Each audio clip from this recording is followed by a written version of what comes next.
Vendredi 6 mai 2022, bienvenue chers téléspectateurs à ce journal dont voici les grands titres.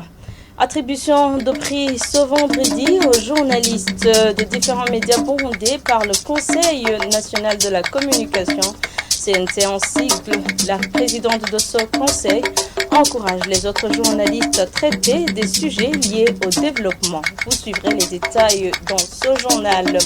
Et des défis comme l'insuffisance du matériel, des camions anti-incendie et l'effectif limité des sapeurs-pompiers entre le secteur de la protection civile et de la gestion des catastrophes au Burundi. Une annonce faite par le directeur général lors de la célébration de la journée internationale des sapeurs-pompiers ce vendredi. Tout de suite, les détails.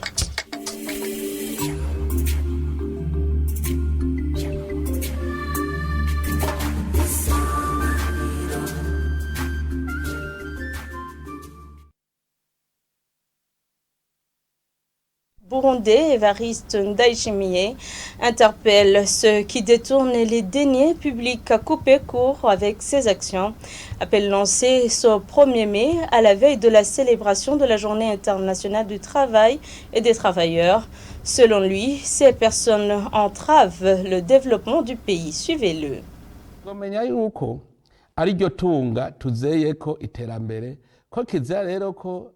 Nous devons savoir que les deniers publics sont la richesse du pays où nous allons tirer le développement. Il est interdit de les détourner vers certaines poches. Cette richesse détournée est une perte pour le pays. C'est pour cela que les contribuables sont découragés car ils voient qu'il n'y a pas d'importance de payer les impôts. Et ils commencent à chercher d'autres voies en faisant l'évasion fiscale car ils ne voient pas l'importance de payer les impôts. Nous savons que lorsque nous luttons contre ces malversations, il y a des gens qui sont choqués car ils ont l'habitude de se partager les richesses de l'État. C'est pour cela que ce que je dis concerne ceux qui travaillent pour l'État et pour le privé. Parmi ceux-là, il y en a qui reçoivent les minéraux pour les vendre à l'extérieur du pays et empochent les recettes. Ou bien, ceux qui se voient attribuer les marchés publics à des prix exorbitants. Tout ce monde doit savoir que leurs actes font que le pays soit appauvri. Le jour où ils arrêteront et qu'ils mangeront le fruit de leur labeur sera le jour où le pays commencera à se développer.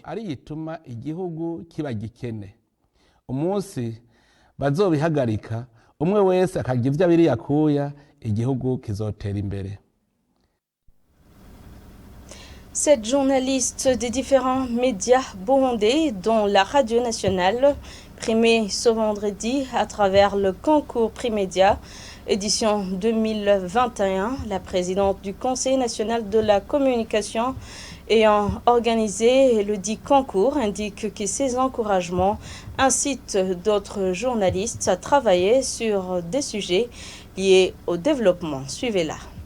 Les cérémonies ont pour objectif la remise du prix Média.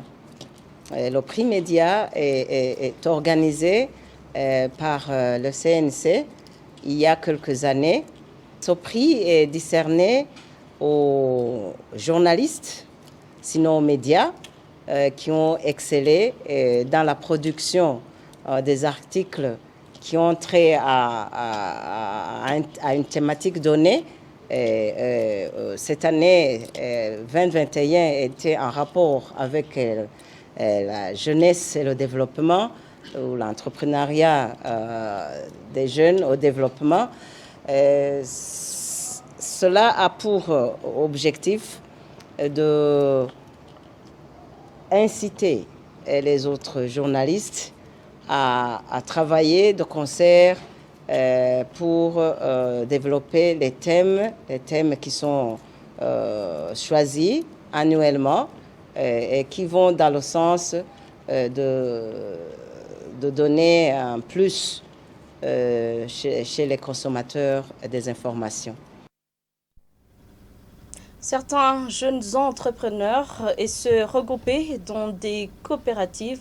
C'est dans la commune Mukaza, en mairie de Bujumbura, signale que le manque de moyens financiers et des équipements sont certains défis qui entravent les activités de développement. Désiré Manirakiza, coordinateur du PAEJ, précise qu'ils appuient et finance ceux qui présentent des projets rentables. C'est un reportage de notre stagiaire Elissa Nakarutimana. Dans cette réunion à l'endroit des jeunes de la commune Mukaza, quelques défis qui freinent le développement de leurs projets, notamment le manque d'équipement, ont été relevés. Vous dites que ceux qui sont éligibles doivent être résidents d'un quartier ou colline donnée. On remarque que beaucoup de jeunes n'ont pas d'habitation fixe. Certains d'entre eux sont des locataires. Comment jugera-t-on leur permanence dans le quartier ?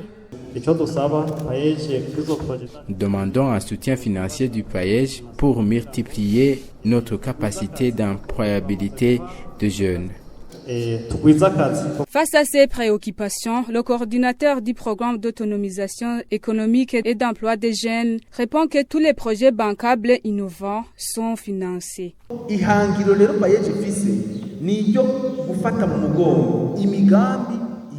L'objectif de PAEJ est d'appuyer les projets phares des jeunes pour que ces derniers puissent eux-mêmes se créer de l'emploi. D'autres pays se sont développés parce que leurs secteurs privés ont été appuyés. Personne autre ne peut développer ce secteur sauf la jeunesse. Parce que la jeunesse comprend vite et est active.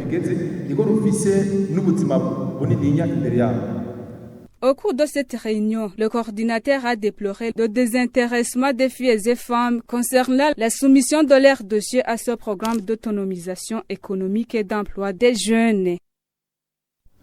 Je vous le disais en titre, l'insuffisance de matériel, des camions anti-incendie et l'effectif limité des sapeurs-pompiers sont certains défis qui hantent ce secteur. Lors de la célébration de la journée internationale des sapeurs-pompiers au Burundi ce vendredi, le directeur général de la protection civile et de la gestion des catastrophes a plaidé pour un transfert annuel de 100 policiers vers l'École nationale de protection civile. C'est les détails avec Armel Moutore. Le métier de sapeur-pompier au Burundi comporte plusieurs défis, notamment celui lié au manque du matériel et des camions anti-incendie suffisants, couplés d'une insuffisance du personnel jeune et compétent dans le domaine, comme l'indique le directeur général de la protection civile et de la gestion des catastrophes. Nous avons besoin des camions anti-incendie en nombre suffisant. À voir aujourd'hui la situation que nous avons, il y a 7 provinces qui ne sont pas dotées de camions anti-incendie. Et même les provinces qui en disposent, on ne peut pas dire qu'un camion suffit pour l'étendue d'une province. Nous avons donc un besoin criant des camions anti-incendie qui doivent être accompagnés par une ambulance. Une ambulance est pour le transport vers les structures de soins des personnes blessées au cours d'un incendie.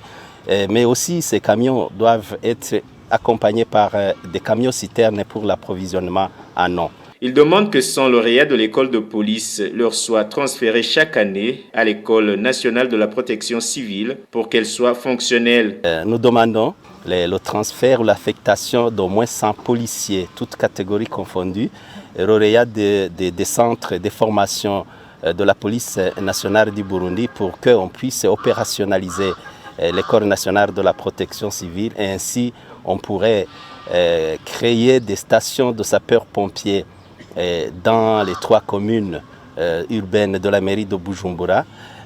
Chaque station devrait avoir une dotation de 3 camions anti-incendie, un camion à échelle parce que les gens continuent à construire en hauteur et aussi un camion citerne pour l'approvisionnement en eau.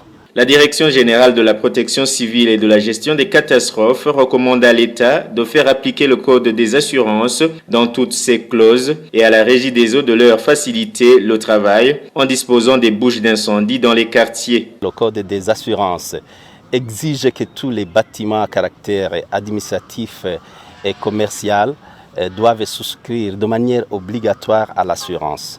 Je lance aussi un appel à la Régie des eaux pour que cette société puisse installer en nombre suffisant les bouches d'incendie ou poteaux d'incendie.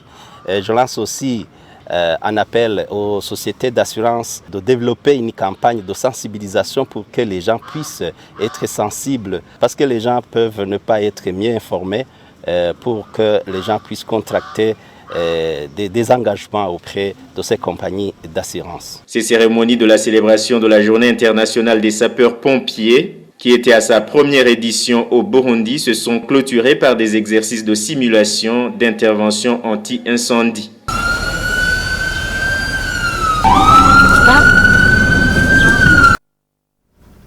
Merci Armel Moutode. Le parking des bus qui se rendent au sud de la capitale Bujumbura est menacé par des nids de poules.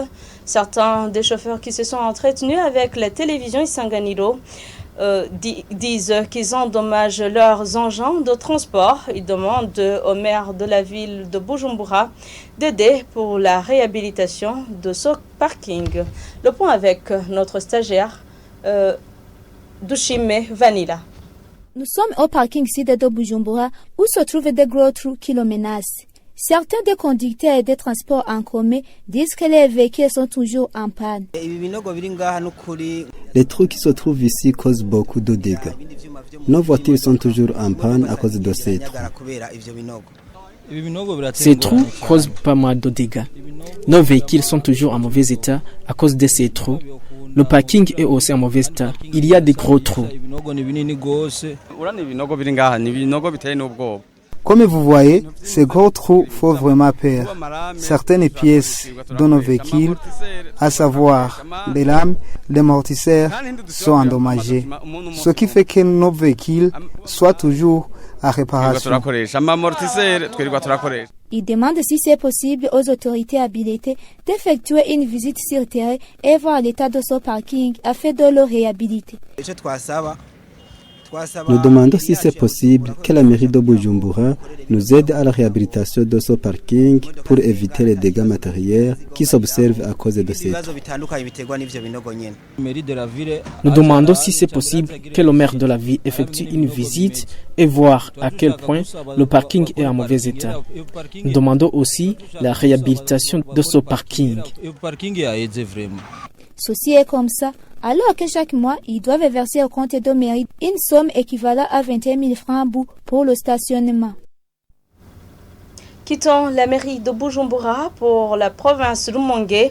Le pont de la route nationale numéro 3 de la rivière Gitotwe, c'est à la colline Gachacha de la commune et province Rumongue, va être réhabilité après une longue période. L'entreprise chinoise Chico ayant gagné le marché de réhabilité de cette route nationale numéro 3, tronçon Lumongue-Nyanzarak, aménage déjà une déviation sur cette rivière.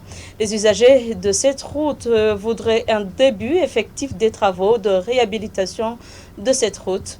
Un début attendu depuis bientôt 5 mois. Depuis Lumongue, Jean-Pierre Misago. Somba Alfani, une des personnes rencontrées sur le lieu, contemplait camions et pelles excavatrices en action, dit être content de voir ces travaux débuter sur la rivière Gitotwe. Il informe qu'il craignait une coupure de la route nationale numéro 3 à son niveau et à tout moment, car il ne restait qu'une seule bande de circulation au niveau de cette rivière. Ramazani Nahimana, habitant Gachacha, voudrait que les personnes dont les parcelles sont concernées par ces travaux soient indemnisées à juste valeur. Des tentatives de remblaiement de la partie détruite initiées par l'entreprise chinoise Kiko qui a gagné le marché de réhabilitation de la RN3 tronçon Rumongue-Nyanzarak avaient été vouées à l'échec selon Adolphe Ngenegwa, un des élus collinaires de Gachacha rencontré sur place. Et c'est par ici que prend fin ce journal. Merci à tous de l'avoir suivi. Merci également à l'équipe technique et à l'équipe de la rédaction qui m'ont permis de le réaliser. Bon début de week-end.